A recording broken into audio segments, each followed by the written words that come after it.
Huyu binti anaitwa Italian na hapo anaonekana anawahi sehemu huku akamshikilia marungu. Bidada anapigo za kiume na hapo anaonekana tayari ameshafika sehemu ambapo alikuwa anawahi, huku anamkuta mchumba wake ambaye anaitwa Meskana akiwa na mwanamke mwingine ambaye anaitwa Kope. Hapa bidada akaanza kuvunja vitu. Kope yeye analalamika tu kwani mgahawa ni wa kwake na vyombo vyake vinavunjwa na Italian. Italian yeye amevurugwa kinoma na hata akamwambia Kope alishamwonya tangia zamani ila hataki kumwelewa. Bidada hapa akaanza kumtembeza kelbu Kope, ila Meskana akamchukua mchumba wake na kwenda kuongea naye pembeni, huku Italian anamlaumu Meskana kwani mwamba anataka wanawake wengine na yeye yupo. Meskana anachokisema yeye alienda pale kupata supu na sio kitu kingine. Italian akamuuliza Meskana ana shida gani, kwa maana alisema anazipenda soga zake ila leo hii anazingua. Hapa mzigo unatupigisha flashback. Kumbe hizo mara ya kwanza Kope kumtaka Meskana. Bidada yeye anamwonga supu pamoja na vibunda ila Meskana yeye hamtaki Kope. Kope anamlazimisha tu na siku hii pia Italian aliwakamata na bidada akamzingua Kope. Italian anamwambia Meskana kama shida ni supu amwambie na yeye atakuwa anampikia. Bidada anamkubali sana umuni ila ndo hivyo Meskana anamzingua tu. Italian yeye anamlaumu Meskana kwa kitu ambacho kimetokea hapa. Meskana anajitetea mwamba anasema Kope anamlazimisha tu ila yeye anampenda Italian. Italian akamwelewa Meskana na wajomba wakasepa. Na baada ya mwezi mmoja kupita Italian anaonekana amefika Lagos.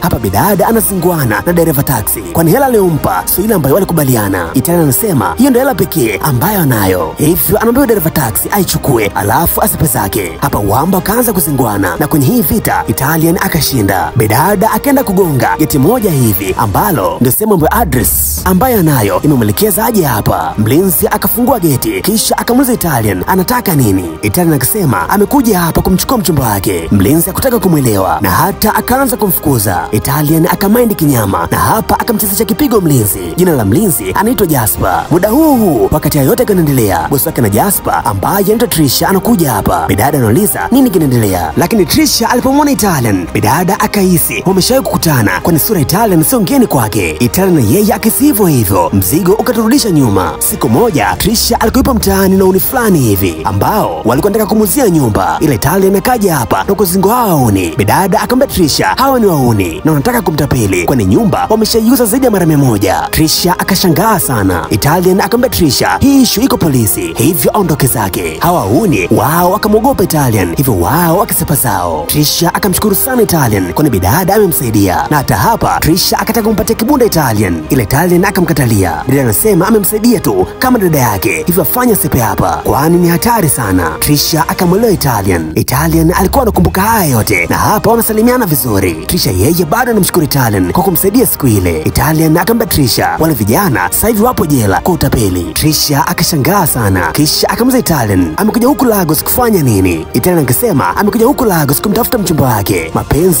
yanamwendesha. Trisha yeye anamtazama tu Italian. Bidada ni mgumu ila moyo wake uko soft kinyama kwenye mapenzi. Baada ya matukio yote Trisha akamkaribisha ndani Italian. Italian akakubali na mabinti hao kaingia ndani huku Italian anafungua wine huku akanapiga story. Bidada anasema kuna mwanamke ambaye amemwiba mchumba wake na kuja naye huku Lagos. Trisha akamuuliza Italian jina la mchumba wake ni nani na huyo mwanamke anaitwa nani. Italian akasema mchumba wake anaitwa Meskana na huyo binti ambaye amemwiba mchumba wake anaitwa Kope. Trisha alivyosikia hivi bidada akashangaa kinoma. Kope yeye anaonekana anaingia chumbani kwa Meskana na anamwambia Meskana wapake vitu vyao ili waondoke kwa dada yake amemwambia waondoke hivyo inabidi wote kwa pamoja waondoke. Meskana yeye hataki kuelewa. Hapa wili hawa wakaanza kugombana na Meskana akatoka chumbani. Italian yeye anamwambia Trisha endapo akimkamata Kope basi atammaliza. Muda huu wakati Italian akiwa anazungumza Meskana akashuka. Mjomba akashangaa kinoma kumwona Italian hapa. Italian yeye akashangaa. Bidada akaanza kumlaumu Meskana kwani alimtoroka na hata akimpigia simu mjomba ukoti. Italian yeye anamtaka Kope. Meskana akamwambia Italian Kope alimlazimisha aje huko ili watafute maisha mazuri. Italian yeye hataki kuelewa. Muda huu Kope na yeye anashuka huku akiwa na begi yake ili aondoke. Italian akamkamata Kope kisha akaanza kumtisishia mkongoto. Meskana akamchukua Italian na kumpeleka nje ili wakazungumze. Italian yeye ana hasira kinoma ila Meskana anamtuliza na hapa mwamba anamuuliza Italian amemjuaje Trisha kwa maana walikuwa wanaongea kama wanajuana. Italian akasema miaka miwili huko nyuma alimsaidia Trisha kwani kuna ambao walikuwa wanataka mtapeli ila yeye akamwokoa. Meskana akamwelewa Italian na hapa akamuuliza inakuaje sasa. Italian akasema wanaondoka ila Meskana akamwambia wavumilie kwani amepata kazi na hata mshahara wa kwanza hajauchukua. Italian yeye hataki kuelewa. Hapa akamwambia Meskana aenda akachukua begi begi yake ili aondoke. Meskana akakubali. Huku ndani Kope na yeye anamlamu Trisha kwa yeye ni msaliti, kwani amemleta hapa Italian. Trisha na yeye anamlamu Kope kwa kitu ambacho alikifanya na anamwambia akachukua vitu vyake na aondoke hapa. Meskana na yeye anaingia hapa. Mwamba amekuja humu ndani kwa ajili ya kuchukua mbegi yake. Kope akamfuata Meskana na akamwambia ampate show kwanza ili amonje, kwani tangia amemfahamu hajawahi kumonja na alimleta huko ili amonje. Trisha akamzingua mdogo wake kwa maneno ambayo anaongea hapa. Kope yeye analalamika tu, na hapa tunagundua Trisha alishawahi kumonja Meskana. Kope bado hajamonja na ndio maana analalamika. Meskana akamwambia Trisha yeye anataka kuondoka na mchumba wake. Italian na yeye anaingia hapa na bidada anamwambia Meskana akachukua mbegi yake ili aondoke. Trisha akamwomba Meskana wabakia hapa kwa siku moja, kesho wataondoka. Kope yeye analalamika tu, kwani dada yake amemfukuza yeye na anamtaka Meskana abaki hapa. Italian na Meskana wao wakajadiliana na hapa wakakubali kubakia hapa kwa siku moja, kesho mapema kabisa watasepa. Italian akamwambia Meskana ampeleke chumbani kwake. Meskana akamchukua Italian na kupandisha ngazi, wanaelekea chumbani. Kope yeye analia tu, bidada hajauonja utamu wala mbalolo. Trisha yeye anamwambia mdogo wake aondoke. Bidada akatoa maagizo kwa Jasper kwa mdogo wake atolewe nje. Jasper yeye akafanya kazi yake. Italian na yeye bado anamlalamikia Meskana, ila Meskana anamtuliza bidada kwa maneno fulani hivi na akamwambia aenda koge alafu hajafanya jambo. Italian akakubali, na hapa mzigo unatuonyesha namna jambo hili lilivyoanza. Siku hiyo usiku Kope alikuwa amekaa peke yake. Bidada anatafakari namna Italian alivyomharibia vitu vyake. Muda huu Meskana akampigia simu Kope na hapo wakaanza kujadiliana juu ya tukio ambalo limetokea. Meskana akamwambia Kope yeye anampenda sana Italian na huwezi kumwacha. Kope akamwambia Meskana uende Lagos kwa dada yake, huko dada yake atapatia kazi na maisha yao yatabadilika. Meskana akasema hilo swala ni gumu kwake, kwani ajui atamwambiaje Italian. Kope yeye akaanza kumshawishi Meskana akubali ili uende huko Lagos, ila bado Meskana kutaka kuelewa. Hapa mjomba akakata simu kwani mada hajaipenda. Siku nyingine tena rafiki yake Kope anakuja kumtembelea bidada na hapa anamkuta Kope yuko na mabegi. Bidada huyu akashangaa sana, kisha akamuuliza Kope anaelekea wapi. Muda huu Meskana anakuja hapa. Kote akamvuta pembeni rafiki yake na akamwambia hii ni siri yake asimwambie mtu mwingine. Bidada akasema hawezi kumwambia mtu mwingine. Kope akamwelewa, kisha akamwambia yeye na Meskana wanaenda Lagos kule kwa dada yake. Urafiki yake na Kope yeye alishakwenda kule, hivyo anapajua vizuri kabisa. Na baada ya hapa Kope na Meskana wao wakaondoka. Italian yeye hajui kitu chochote. Bidada yuko busy anacheza kamari. Yule mdada akaja hapa na kamba Italian, Meskana na Kope wameondoka. Italian akainuka na kuanza kupiga msako. Bidada akaenda kwenye mgahawa Kope. Hapa kaambiwa Kope ameuza mgahawa. Italian akashangaa sana, kisha bidada akaenda nyumbani kwa Meskana. Huko nako kaambiwa Meskana amesafiri. Meskana na Kope wapo kwenye gari wanaelekea Lagos. Italian akampiga simu Meskana ila mwamba hukoti simu. Italian yeye amevurugwa kinoma. Bidada akapiga msako wa kutosha ila wapi hakufanikiwa kuwapata. Hapa simu ya Meskana inaita na mwamba amelala. Kope akachukua, kisha bidada akapokea. Italian baada ya kusikia sauti ya Kope, bidada akadata kinyama alafu akaanza kumchimba biti Kope, ila Kope na yeye haogopi. Bidada anajibu tu, na baada ya muda Kope na Meskana wanaonekana tayari wameshafika Lagos.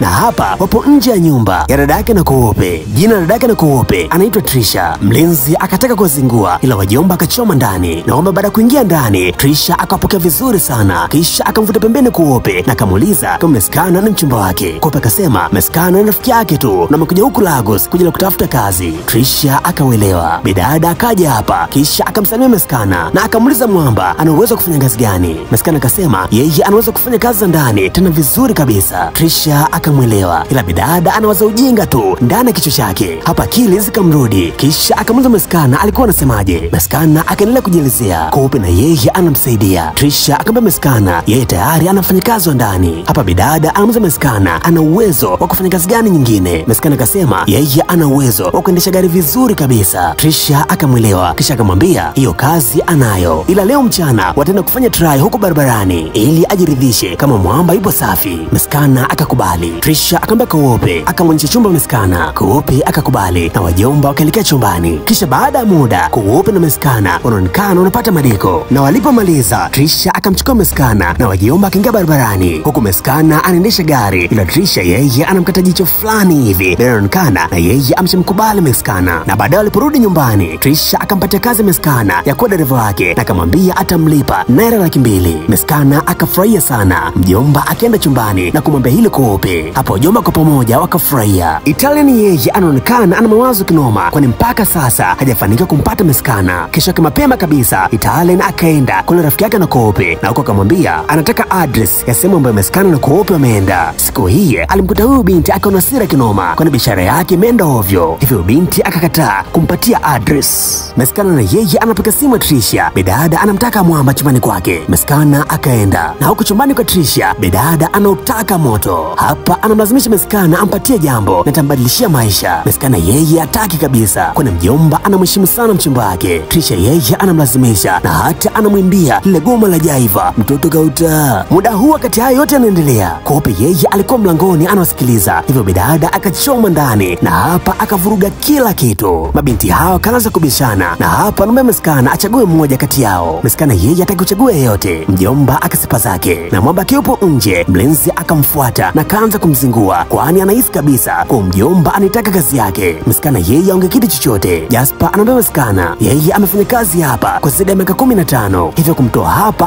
haiwezekani. Meskana yeye haonge kitu chochote. Jasper anajiongelesha tu. Huko ndani Trisha na mdogo wake wao bado wanagombana, na mabinti hawa wanamgombania Meskana. Meskana anakuja hapa, mabinti hawa wakamwambia tena Meskana achague mmoja kati yao, ila bado Meskana kumchagua yote. Huku nje nako mlinzi anaupenda udaku kinyama. Hapa akamwita mfanyakazi wa ndani na akamuuliza nini kinaendelea, kwa maana anasikia kelele nyingi sana. Mfanyakazi wa ndani akamwambia Jasper Trisha na mdogo wake wanamgombania Meskana. Jasper akashangaa sana, mjomba akasema hizo ni juju, yani uchawi mtupu ambao Meskana anautumia. Siku hii Trisha akamchukua Meskana na kwenda naye chumbani kwake, alafu akafunga mlango. Bidada akamwimbisha Meskana, ila Meskana yeye anakataa. Mjomba anasema ana mchumba wake na anampenda sana. Trisha akakubali, na bidada akasema anachokitaka ni show tu na sio kitu kingine, na hata bidada anambia Meskana endapo akimpatia show tena yenye uzito mzito, basi atambadilishia maisha yake. Meskana akakubali, na hapa mjomba akajishindia. Trisha akaenjoy kinoma, na wakati show hiki inaendelea, Kope yeye alikuwa mlangoni anasikiliza tu ile miguno fulani hivi, na baada ya show kuisha Meskana akatoka. Kope akamfuata Meskana, na hapa anamlaumu kwa kitu ambacho amekifanya dada yake. Bidada aliutaka utamu kwa muda mrefu sana, ila hajafanikiwa, lakini dada yake amefanikiwa tena kiwepesi kabisa. Upande mwingine huko yule rafiki yake na Kope akakubali kumwelekeza Italian sehemu ambayo Meskana ameenda. Italian akajiandaa na safari kaanza. Sasa hapa tuendelee. Italian anaonekana yupo chumbani na Meskana, na kesho ndo amekubaliana kuwa ataondoka. Siku hiyo usiku Trisha akamwita Meskana na akamwambia atampatia hela ili achane na Italian. Meskana akamwambia Trisha yeye anampenda sana Italian, hivyo hawezi kumwacha, kwani Italian ndo furaha yake. Trisha akashangaa kinoma, mjomba amechagua maskini mbele ya kibunda, hivyo hii inaonyesha Meskana anamkubali kinoma Italian, na mjomba haongei kitu chochote mbele Italian. Na kesho yake Meskana na Italian wakiwa wanaondoka, wanamkuta Kope yupo nje, dada amelala nje. Italian akamchimba biti Kope. Kope yeye anamtazama tu Italian. Hapa Italian pamoja na Meskana wao wakisipa zao. Kope yeye analia tu. Mlezi na yeye akatoka nje ili kutupa takataka. Hapa mwamba anamwambia Kope afanye ondoke. Kope anasema haondoki hapa, na hapa ndipo mzigo ulipoishia. Hiyo imekuwa ni good time sana kuona kwanza mwanzo mpaka mwisho, hivyo nikushukuru sana mdau wangu wa nguvu. Ila kabla sijaondoka nikwambie, kama ndio mara yako ya kwanza unakutana na channel, basi hujachelewa mwanetu, bonyeza alama subscribe kisha bonyeza alama kengele ili wa kwanza kabisa kupata simu zote punde tu unapozika hapa. Pia pale Instagram mimi natumia Dola Kid mwanetu, fanya kupita pale na unifollow na mimi nitakufollow back. Mbona kabisa ninazungumza hapa, mimi naitwa Dola Kid. Asante na kwaheri, have a good time, enjoy, bye bye.